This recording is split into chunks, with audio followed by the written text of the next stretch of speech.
മക്കളെ, അപ്പോൾ നമ്മൾ പറഞ്ഞത് എന്താ? സബ്സിഡിയറി ബുക്കിലെ ഒന്നാമത്തെ ബുക്ക് ഏതാണ്? Cash book. ക്യാഷ് ബുക്കിൻ്റെ സ്പെഷ്യാലിറ്റി എന്താണ്? ക്യാഷിൻ്റെ റിസീപ്റ്റും പേയ്മെൻറ്റും എന്ത് ചെയ്യുക? റെക്കോർഡ് ചെയ്യുക, അത്രേ ഉള്ളൂ. ക്യാഷ് ബുക്കിനെ പലതായിട്ട് ഡിവൈഡ് ചെയ്തിട്ടുണ്ട്. ഏതൊക്കെയാണ് ടൈപ്സ് ഓഫ് ക്യാഷ് ബുക്ക്? ഏതാ? സിംഗിൾ കോളം ക്യാഷ് ബുക്ക് അല്ലെങ്കിൽ സിമ്പിൾ ക്യാഷ് ബുക്ക് എന്ന് പറയും. അവിടെ ഏത് മാത്രമേ ഉണ്ടാവുള്ളൂ? റെക്കോർഡ് ഓഫ് ക്യാഷിൻ്റെ റിസിപ്റ്റും പേയ്മെൻറ്റും, പ്യുവർ ക്യാഷിൻ്റെ റിസിപ്റ്റും പേയ്മെൻറ്റും. അങ്ങനെ പറഞ്ഞ് ജേണൽ എൻട്രിയിൽ 2 ക്യാഷ് എന്നോ ബൈ ക്യാഷ് എന്നോ ഉണ്ടാവുക. അടുത്ത ഡബിൾ കോളം ക്യാഷ് ബുക്കാണ്. അവിടെ 2 കാര്യങ്ങളുണ്ടാവും. ക്യാഷും വരും, പിന്നെ ആരും വരും? ബാങ്കും വരും. ഓക്കെ അല്ലേ?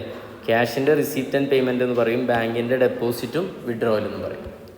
അടുത്ത ട്രിപ്പിൾ കോളം ക്യാഷ് ബുക്കാണ്, അല്ലെങ്കിൽ 3 കോളം. അവിടെ ക്യാഷുണ്ട്, ബാങ്കുണ്ട്, പിന്നെ ഇതുണ്ട് ഡിസ്കൗണ്ട്. ഡെബിറ്റിൽ ഡിസ്കൗണ്ട് അലൗഡും ഉണ്ടാവും, ക്രെഡിറ്റിൽ ഡിസ്കൗണ്ട് റിസീവ്ഡും ഉണ്ടാവും. ഓക്കെ അല്ലേ? അടുത്തേതാണ് പെറ്റി ക്യാഷ് ബുക്കാണ്. To record very small expense like postage, courier, etcetera etcetera. എന്തായാലും എല്ലാം നമ്മൾ എന്ത് ചെയ്യും? എല്ലാത്തിനും ഓരോ ക്വസ്റ്റ്യൻ നമ്മൾ ചെയ്തിട്ട് എന്ത് ചെയ്യും? പോകും. ഓക്കെ അല്ലേ? അപ്പോൾ നമ്മളിപ്പോൾ ഇവിടെ ആദ്യം പഠിക്കുന്നത് ഏതായിരിക്കും? സിംഗിൾ കോളം ക്യാഷ് ബുക്ക് ആയിരിക്കും പഠിക്കുന്നുണ്ടാവുക. ഓക്കെ അല്ലേ? ജേണൽ എൻട്രിയിലൊക്കെ ഒന്നും ഞാൻ പോകുന്നില്ല, തിയറി ഒന്നും സ്കിപ്പ് ചെയ്യുന്നു. DP ഏതാ? 1 നമുക്ക് ചെയ്യാം.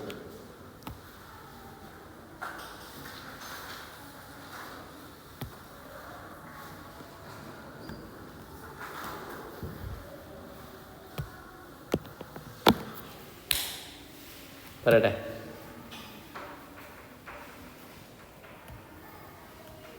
നിങ്ങൾക്ക് ബേസിക് ജേണൽ എൻട്രി അറിഞ്ഞാൽ മതി. ക്യാഷ് ബുക്ക് എന്ന് പറയുമ്പോൾ നിങ്ങൾ ലെഡ്ജർ ഉണ്ടാക്കുകയാണ്. ഏതാണ്? ക്യാഷ് അക്കൗണ്ട് ഉണ്ടാക്കുന്ന പോലെയാണ്. ഹെഡിങ് മാറും. എന്തായി?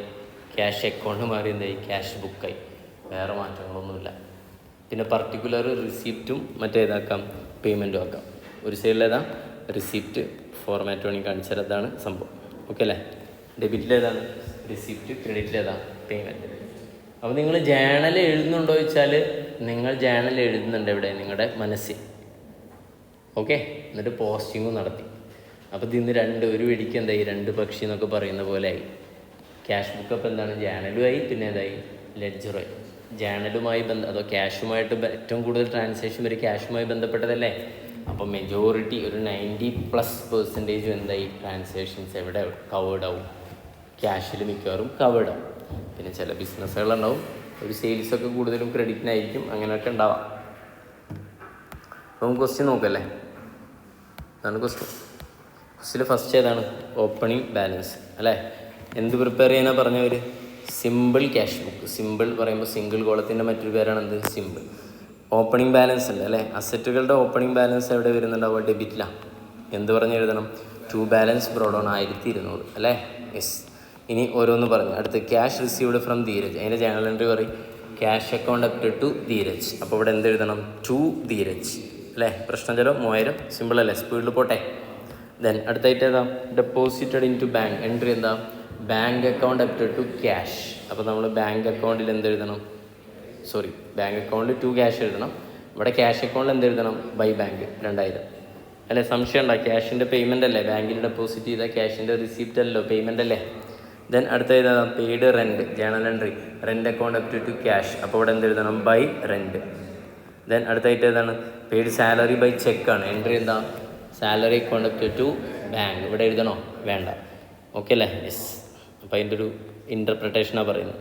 സാലറി പേയ്മെൻറ്റ് നടത്തി ചെക്ക് ആയിട്ട്. അപ്പോൾ എൻട്രി എന്താ? സാലറി അക്കൗണ്ട് അപ് ടു ഏതാണ്? ക്യാഷ്. ഓക്കെ അല്ലേ? ചെക്കായിട്ട് പേയ്മെൻറ്റ് നടത്തിയാലോ? ബാങ്കാണ്. ഓക്കെ.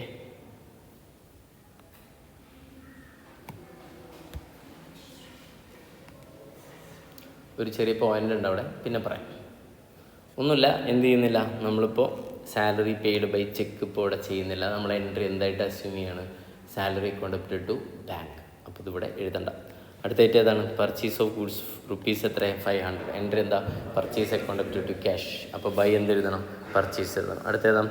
Sold goods 1500. എൻട്രി എന്താ? Cash account up to sales. അപ്പോൾ ഇവിടെ എന്ത് എഴുതണം? To sales 1500. അടുത്തേതാണ്? Withdraw cash for personal use. Entry എന്താ? Drawings account up to cash. Withdraw എന്ന് പറഞ്ഞാൽ ബാങ്കിൽ നിന്നാണെന്ന് വിചാരിക്കരുത്. ബാങ്കിൽ നിന്നാണെങ്കിൽ അവർ പ്രത്യേകം പറയും. ഓക്കെ അല്ലേ? വിഡ്രോ എന്ന് പറയുമ്പോൾ മൈൻഡിൽ നമ്മുടെ ഉണ്ടാവും എന്താ? വിഡ്രോ ചെയ്യുക. ബാങ്കിൽ നിന്ന് തന്നെ വിഡ്രോ ചെയ്യണമെന്നില്ല. ഓണർ ഷാവൽ സാറ് പേഴ്സണൽ പർപ്പസിന് വേണ്ടി ക്യാഷ് വിടുന്നതുകൊണ്ട് അതിൽ എന്ത് ചെയ്യണം? അത് ഡ്രോയിങ്സ് ആണ്. അപ്പോൾ എൻട്രി എന്താ വരിക? ബൈ ഡ്രോയിങ്സ് ഇവിടെ പോസ്റ്റ് ചെയ്യണം. Then sold goods to Swaraj ആണ്. എൻട്രി എന്താ? Swaraj account up to sales. ഇവിടെ എഴുതണോ? വേണ്ട. അടുത്തേതാ? Received cheque from Swaraj. അതിൻ്റെ എൻട്രി എന്താ? Bank account up to Swaraj. അതൊന്നും ഇവിടെ എന്ത് ചെയ്യേണ്ടതില്ല, എഴുതേണ്ടതില്ല. ഓക്കെ, ഇതിൽ വേറൊരു ഇൻ്റർപ്രിട്ടേഷൻ ഉണ്ട്, ഞാൻ പിന്നീടൊരു സമയത്ത് പറയാം. ഓക്കെ, എനിവേ എന്തെഴുതി? ഇത് ബാലൻസ് ചെയ്യുന്ന വിച്ച് ഓവർ ഈസ് ഹയർ ഏതാ വരിക? ക്യാഷാണ്. ഒരു സംശയം വേണ്ട, എപ്പോഴും ഏത് ബാലൻസ് ആയിരിക്കും? ഡെബിറ്റാണ്. ക്യാഷ് ഒരിക്കലും എന്ത് വരില്ല? നെഗറ്റീവ് വരില്ല. നിങ്ങളുടെ കയ്യിലുള്ള പൈസ ഒരിക്കലും എന്ത് വരില്ല? നെഗറ്റീവ് വരില്ല. ഓക്കെ അല്ലേ? യെസ്. അപ്പോൾ ബാലൻസ് ചെയ്ത് എത്ര വരും? Balance figure 2500. ഓക്കെ അല്ലേ? ഇങ്ങനെയാണ് സിമ്പിളായിട്ട് എന്ത് ചെയ്യുന്നത്? ക്യാഷ് ബുക്ക് പ്രിപ്പയർ ചെയ്യുക. വേണമെങ്കിൽ എന്ത് ചെയ്യുക? ഈ ക്ലോസ് ചെയ്തതിനെ ഇങ്ങോട്ട് എന്ത് ചെയ്യുക? അടുത്ത വർഷത്തേക്ക് അല്ലെങ്കിൽ അടുത്ത ദിവസത്തേക്ക് ഓപ്പണിംഗ് കൂടെ ചെയ്യാം. ഓക്കെ, ചെയ്തു.